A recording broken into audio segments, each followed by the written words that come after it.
Everyone, welcome back to another video. So what you're seeing here is Operation Harsh Doorstop. Now, this is a game by Drakeling Labs, the people who brought you the World War II Red Orchestra inspired Warfare 1944. Except this time they've jumped into the future and they've given us a US versus USSR Cold War gone hot type scenario taking place in the early 1990s.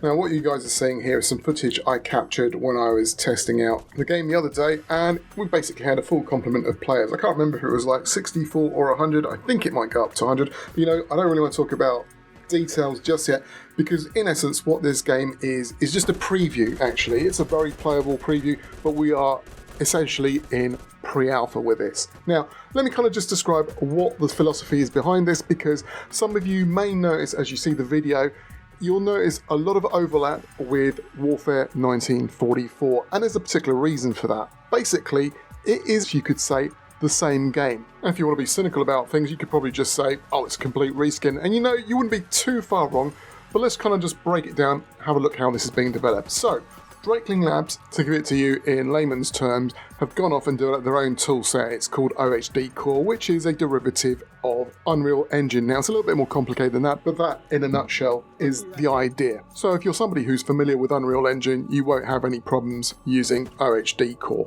Now, what Drakeling Labs have done is give you a generic rule set for making tactical FPS shooters. So once you've got your gameplay mechanics sorted out to a level that you're happy with, you can then start plastering any scenario over the top. So that means you basically end up with a Vietnam one, a World War II one, etc, etc. And what you've ended up with is the kind of ultimate moddable FPS toolkit. Now, couple this with the fact that they're actually going to be giving away OHD for nothing, that's where this becomes a really, really disruptive technology, in my opinion. Of course, you still have to pay for Warfare 1944. I think that's going to be $10 when that comes out, but you've got to think of it this way. Warfare 1944 is Drakeling Labs' sort of rapid prototyping environment. And while some things are developed for free by the community, other things have to be paid for. That's just the dev life. Actually, that's just life in general, isn't it? But just to clarify once more, OHD will be completely free, and you don't actually need to purchase Warfare 1944 to play it. But if you do want to support the actual project, if you want to support OHD, if you wanted to support the development of Warfare, or indeed any other Drakeling Labs titles,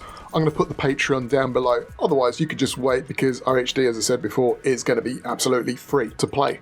But just coming back to my point of calling this a really disruptive product, why is that? Well, in fact, let's just crank up the old hype knob for a minute, because from my point of view, the fact that somebody's going to put out a product which is not only free to play, but moddable as well, this is just an unbeatable combination. And it's just going to stop every other tactical FPS dead in its tracks. Now, originally when I'd heard of OHD, I kind of thought, could this possibly be a squad killer?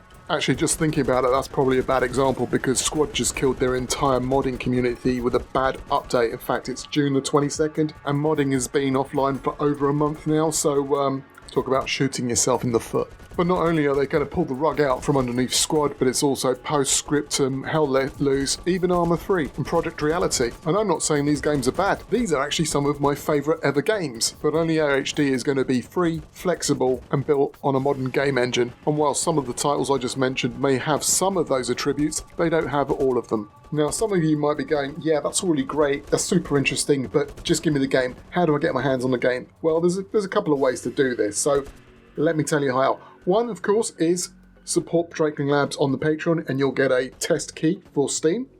The second way is, and this is the one that requires a bit of dedication, you've got to hang out on the Drakeling Labs Discord, and they are known to give out testing keys, so you could grab it there, but you've got to be in it to win it. Join the Discord and become part of the community, and don't worry, I'll put the link in down below for you. And the third and final way to get a key is just wait for it to come out on Steam, but when is it going to be officially released on Steam? I don't know. How long is a piece of string?